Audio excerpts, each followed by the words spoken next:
What is up, guys? I just want to do a little explanation when it comes to batteries and electrical stuff. A lot of times, your batteries are going to be in reverse to other components, like, for example, motors and things that run off of batteries may have a reverse of the mathematical formulas, but that's not always the case.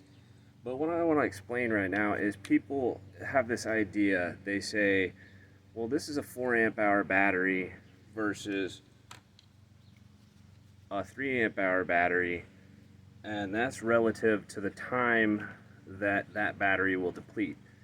And this is a common misconception, and it is completely scientifically inaccurate, and I'd like to take a little bit of time to explain that. And I actually took an electrical class for automotive, and I didn't stay too long in the actual class because of certain situations where I was a little bit older. I was in my early 20s, and I was around a bunch of high school kids that were in dual enrollment programs that I had previously been in. And so I didn't want to take classes with a bunch of kids that literally didn't take anything seriously. Everything was a joke. They were playing pranks on each other. It was so annoying. And I was there to learn, and they're starting fights, and it was just annoying. So basically, I dropped out. But I did retain a little bit of the information, and when it comes to amps, volts, watts, and ohms, see, basically a motor in your drill is going to be the resistance. It's going to be the ohms. It's going to cause a load on this battery. So each and every tool is going to have a different runtime. Some tools require more amps, more current, and they also provide to the battery more resistance. So that's where this all doesn't really make any sense or matter what it says on your battery. Your battery could say 12 amp hours, and you put it in a certain tool, and that number flies right out the window. It means nothing. It means absolutely nothing. What the actual amp hour means is how many amps it can provide in 1 hour. That's exactly what it means. But that's not taking into account what's drawing the current, because what's drawing the current, a lot of your electricity is lost through heat. A lot of it is lost through resistance, and that's why I say the tool itself is like the ohms. It's whatever your tool is at, how much electricity it takes, how much resistance it has. It's kind of like ohms. So you'd have to measure each tool into a different classification of ohms. So say your drill lasts 2 hours straight usage, over and over and over, drilling holes over and over and over on a 5, 6, 8, 9, 10 amp hour battery. I don't think they have a 10 amp hour, but you get the point. And then you take that exact same tool and run it the exact same amount of time in a recip saw, a blower, like a leaf blower. You're not getting that runtime at all. You're not going to get anywhere near that runtime. So it's not relative. It is not relative at all. So you have to take into account what tool you're using. You have to take into account the heat. If the tool is producing a lot of heat, you're going to lose more power out of your battery. So what I've noticed about these batteries right here, this is a rigid 3 amp hour octane battery with the 2700 cells. Now it is rated at 54 watt hours. Now how you get that is you take the volts, which is 18 volts, says it right there, times the amp hours. 18 times 3 should equal whatever it said, 54. If it does, I don't know. I'm not a calculator. So when you have a Makita battery that's a 4 amp hour, which came with my trimmer kit, and it's an 18 volt, and it's a 4 amp hour. So 4 times 18, is that 72? Sounds about right. I don't know. That's how you get that number. But anyways, you've got wattage, you've got amperage, you've got volts, and you've got ohms. And these all work in synchronization to create the basic principles of electricity. And so you have to pay attention to everything. So each tool is going to have a different runtime. So when I took my rigid tools, or my rigid vacuum, which is a very, very high amperage draw on the batteries. It's a very, very it just takes the life right out of the batteries like super quick. And I have that video, you can go look it up, and it shows you how long each one lasts at basically wide open throttle. And so I had the two 3 amp hours running on this vacuum versus two 4 amp hour non 21700 cells, so they're 18650s or 18550s, I forget. I don't really care, none of it matters. Well, the two 4 amp hours absolutely demolish it, and not only that, they put more power to the tool, but essentially the batteries got hotter. So when it comes to hot swapping batteries, like if you're using your tool all day and you're hot swapping your batteries out left and right, you're going to want the 21700 cells because they will stay cooler and they will be able to charge even if they were under a very stressful load. So they can put off more amperage because of their design. Think of it like a big, huge buff dude versus a smaller, skinnier dude. The big buff dude can do more work and not get overheated. You know, if the smaller, skinnier dude is doing the same amount of work, he's going to get overheated. He's going to get tired. Basically, he's going to have to sit down on the bench for a little bit. Unless he's really, really special. But we won't go there. It's just kind of an analogy. So, if you have 5... Okay, my bad. 4. I thought I was holding the 5. I have 5 amp hours. I got 4 of them. And then I've also got two amp hour batteries. They don't last as long. So if I'm doing a small draw, like charging my phone, which is it's about a 2.1 amp or close to 3 amp draw on one USB. So if you're pulling that much amps and volts charging a phone, how long is the battery going to last? Well, the 2 lasts about, I would say, 1/3 of the 4. Now the 4 should last twice as long, but it doesn't, and that's why none of this matters. But when it comes to those same exact principles, if I put the 5 amp hour and do the same thing with my phone, it's gonna last like probably twice as long as the 4, or close to. So how does any of this make sense? It really doesn't. It's the configuration of the cells, it's the size of the cells, it's the capacity of the cells, it's all in the cells. So when it comes to batteries, battery tools, pay attention to what you need. If you need a long run time with a high draw tool, such as, say you're using a rotary hammer, that's going to last you 10 minutes on a small battery.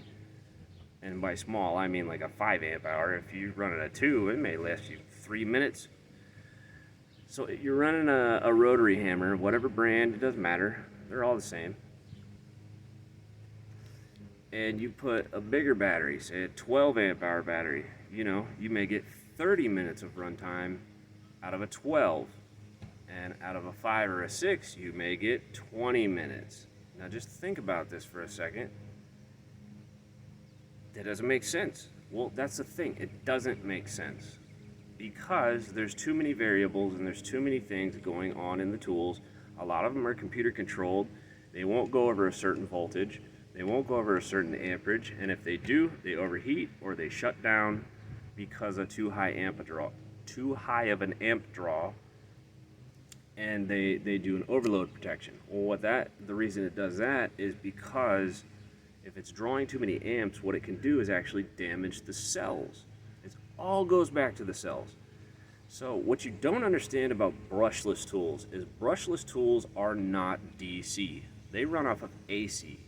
And they run off of AC in such a way that it has to be computer controlled. It has a computer board that actually tells which part of the magnet to fire at a very specific point. It's almost like sequential fuel injection, but it's magnets. So it basically is the exact same thing, but with magnets versus firing of injectors, which also work off of magnets. Check that out. It is the same. Hard to believe, right? No, it's not hard to believe. You just have to understand.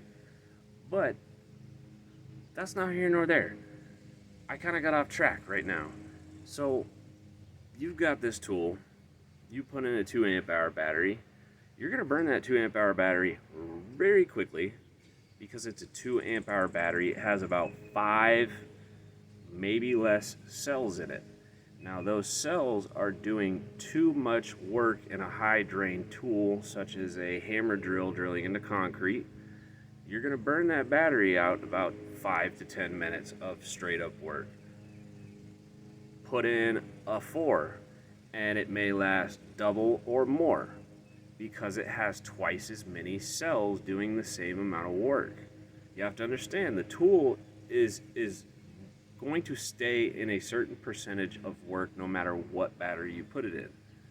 So the deviation on that could be as low as 10 to 20% on a lot of Makita tools because they use computer controlled, like I said, and they use an Energy Star type of rating on their tools. So I literally put my Makita tool up against my rigid tool with a 2 and a 5 amp hour, and I didn't see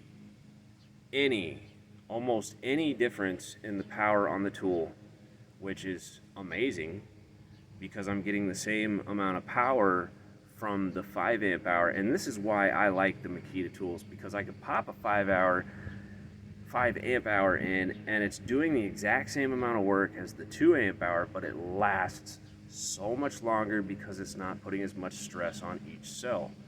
What I don't understand about Makita, because I haven't taken them apart, and I'm not going to, because they're brand new and they're under warranty, and I actually use my tools for work. I don't just test tools, I use them for work. I do stuff like this. I work on houses, work on cars, whatever. I use my tools for work, so I'm not going to take it apart. But if you haven't noticed, the 4, the 5, and possibly the 6, I have never actually held one of those in my hands. They're roughly the same size, so they have to have basically the same cellular design. They have to have either the same amount of cells, or I don't even know. I can't explain it because I haven't taken it apart. So they either have the same amount of cells, or they're configured differently. And by configured differently, they may have a certain voltage cell in a different pattern. See, a lot of times these will have 2 sets of 5, and it'll basically be the exact same as a 2, but it'll have 2 cells in parallel to keep the 18 volt voltage. So if you see the bigger packs with three sets of 5, the 3 sets of 5 is going to last longer, probably run cooler, and it's going to get the same amount of work done with 1/3 the effort of a 2 amp hour, which only has 1 row. So it's going to take 1/3 the effort on that battery's part. So what I don't understand is the Makita has a 4 amp hour, a 5 amp hour, and a 6 amp hour that are roughly the same size, same weight, pretty close. It's not too far off. So they've got to be doing some trickery in here, such as running some in series, some in parallel, and doing almost like some car audio type of trickery where you can strap amps together. And this is in a reverse pattern, of course, because everything would be different. It would be the amp that would be pushing your speakers would be technically the battery in that case, even though that's not how it works. It works off of inverters and all kinds of digital stuff now. They have digital amplifiers, so everything is digital. So it's circuitry, computer boards, controller boards. So I guess what it boils down to is if you've got these batteries and you're basically throwing these under the bus and you're just rip roaring through whatever, like on the vacuum or like blowers, they are really hard on batteries. These little 3 amp hours with the special cells, they are not going to help you at all. They're not going to provide enough power to make any sort of a difference. In fact, these two 3 amp hour batteries, if it's a non-octane rated tool, actually slow the tools down. And I have proof of that. Go watch the video. It's the cordless NXT shop vac video on my channel.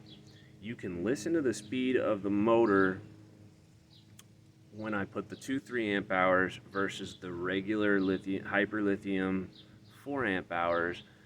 The pitch on the 4 amp hours is slightly higher, which means that the motor is spinning slightly faster.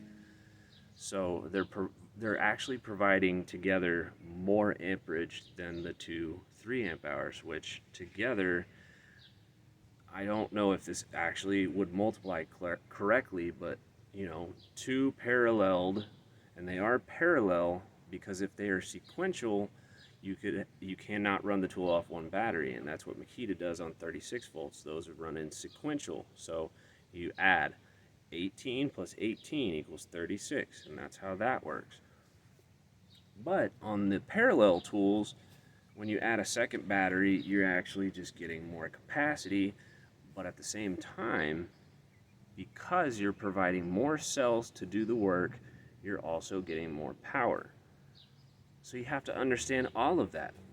And there's too many variables in any of this for it to actually make sense without drawing out diagrams or comparing it to something else. And oh wow, it like rained for 2 seconds and stopped. That was crazy. So long story short, I see all the time these tool reviewers saying that 21700 cells are, you know, the go-to. The only reason that they would be the go-to is if they were in a bigger configuration than this, which is probably one row of probably 5 cells. I don't see how they'd fit any more than 5 cells in there, and they're a little bit wider, so they do make your battery a little bit bigger. And the reason why you'd want those is because they can run at a higher amperage. They do run at a higher amperage, but they can also run at the same amperage as an 18 whatever it is, an 1800 something cell, but they can also do it without going to a temperature overload or a temperature shut off. And then when you throw them back on the charger, they're good to go. And I've done that many times. I've used them in my oscillating saws and my recip saws until I burn them out. But I'll throw them right back on the charger and they're fine. I hate them because they don't last for anything in any sort of a tool that's doing a lot of work. But at the same time, they're ready to charge as soon as I'm done with them. Now, Milwaukee batteries, on the other hand, they will overheat. I've never seen a Makita overheat so far. What I could do is literally run my blower wide open and just let it deplete the battery all the way down, shove it on the charger, and even if it is overheated, it is a fan cooled charger, so it blows the air through. As soon as you plug it in, doesn't matter if it's charging or not, it's blowing the air right through the battery. And so it's got these little cooling fins right here. Kind of see where the air blows in, and I'm not sure where it exits. I think it exits right here. So it blows in right there by that white clip. I can't point at it very well. So it blows into this hole right here, and I believe it blows out right there. And so that cools the internal circuitry as well as the cells so that they can eventually take a charge safely. And by safely, I mean without exploding or catching fire, because lithium are very reactive and highly unstable,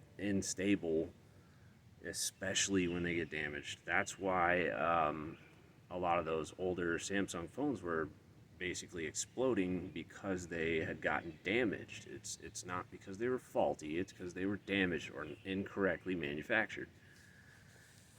So, all in all, I mean, whatever you need to do, whatever tool you're running, grab the right battery, and also grab a lot of batteries.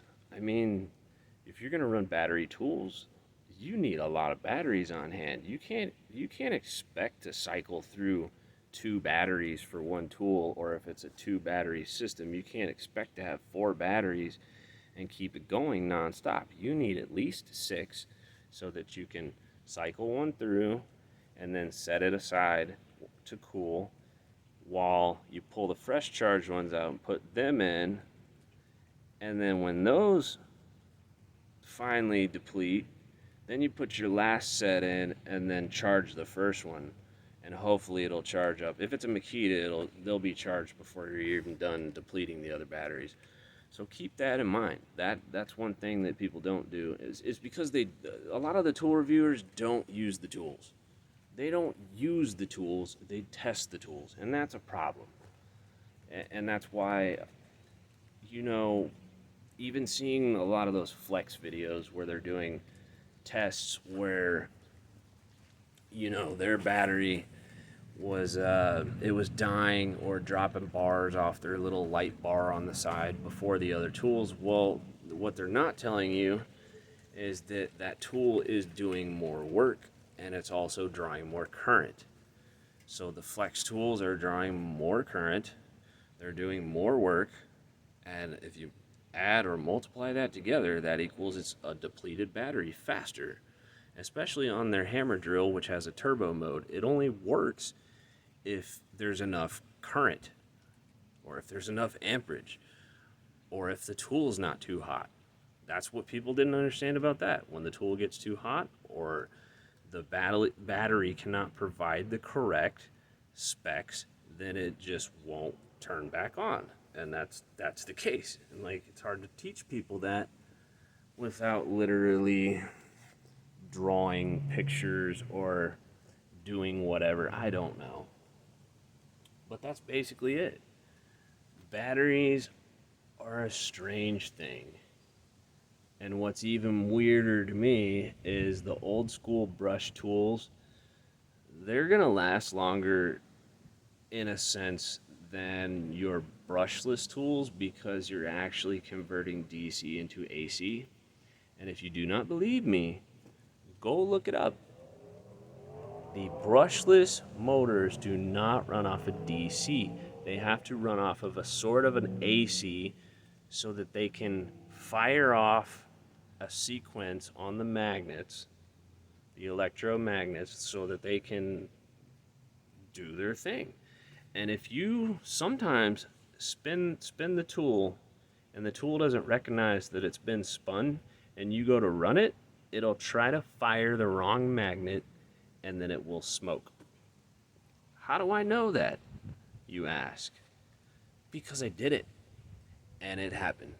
And I didn't realize that that specific tool didn't have a smart technology for when the tool was turned off. A lot of tools, when you pull the trigger, it turns the tool on, and the tool stays on for a set amount of time. The light stays on for like 10 seconds, but the tool stays on for like 20, 25, or maybe even more. My Makita stays on for like 30 seconds. And there's a reason for that. Because if you turn the chuck and it gets out of alignment to the actual computer circuitry, and you try to use that tool, it'll burn. It'll just burn itself out. Boom. If it doesn't sense it right away and fix it, it will burn itself out. So when Flex says that they have sensor-free motors, it worries me in a sense. Is that a mosquito? Dang. That worries me in a sense of if they don't have sensors on them and you did happen to just take your impact wrench and turn the little deal 180 out of phase, that's like taking your timing belt off on your car.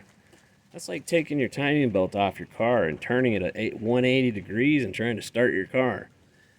It ain't gonna work very well. And then you're gonna send some valves through your pistons, and then you're gonna be rebuilding your car. But in the case of a tool, you're gonna be buying a new tool or you're gonna be sending it off to a warranty shop. And nobody wants to do that. So pay attention to what you're doing. Take the time to learn. Look up stuff. Ohm's law, electrical theory. It's all fun. Learn it. It's fun. Because if you know that stuff and your friends don't know it, you may impress somebody. I don't know. I know so much useless crap in my head that sometimes I can't even get my jobs done. So, yeah, look at this. All this right here, it's all got to be cut out.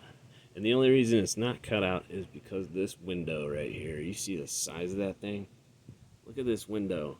It's me by myself for the most part. My girlfriend, she weighs like 95 to 105 pounds, somewhere in there. I'm not gonna completely guesstimate, but she's not gonna be able to help me with that window. It probably weighs like 100 and something pounds. Probably weighs more than her. So I'm not even gonna attempt to do that until I get some help on the side. So it kind of freezes me up on some of these jobs. And the weather, oh my gosh, the weather. Jeez, the weather. But, oh man. Yeah. So when I did this part over here, alright, this is all backwards to me. When I did this part over here, when I was cutting away all this old 1x12 like right here, I used my non-octane Gen 5X brushless saw with a very, very old beat up Diablo blade. And I was just cutting across and cutting up and down and basically sawing through anything and everything and killing the batteries relatively quick. But I was slicing through nails and whatever. I mean, I was slicing through all kinds of stuff. Old nails, maybe some, for some reason there was like roofing nails on the side. I'm not sure why. But yeah, I was just cutting all this stuff. And I'd go through these 3 amp hour batteries like I'd go through these like they weren't even a battery. It's like a capacitor or something. That's what it seemed like. But yeah, I don't know. Makita puts a lot of technology in their batteries. A lot of technology. That's what this little star down here, that's what that little star represents. And they got a little star up on the front here. Well, that's what that represents, is they put a lot of technology in this battery, but yet they forgot to put little rubber bumpers on it. Come on, man. Do you know how fast I wear these bumpers out? Like, this is just a more solidly built battery. Like, oh, this pains me to do. That don't even sound good from an inch. Oh my gosh, that doesn't sound good from an inch. Oh, I don't like that. But another thing is, these are smart batteries. You see all these yellow connectors? You can set each one of these batteries to play a certain tone when you put it in the charger. And also, when it gets charged, it plays the whole song. It's pretty crazy. And I think each one stores it in the memory, but I haven't really tested it to see if it's just the charger sides versus the sides. But I think each battery you can store its own tone, and there's like 7 different tones, so it's a smart battery. This one is a Bluetooth battery, and it probably would have the same capabilities if rigid chargers actually made song noises and stuff like that. No, it just kind of goes beep or similar. But yeah, this one keeps track of the cycles. If you overheat it and your Bluetooth's on and you have your app on, it'll tell you if you overheat it. It'll tell you if you're over discharging, It'll tell you if it's too warm to charge. It'll tell you all kinds of things. So this is actually a smart battery too. It's just not as good. It's not as well constructed on the inside. The outside, way better. The inside, not so much. So it's the opposite on this one. Somebody's knocking on my door from the inside. Okay, gotta go. Weird.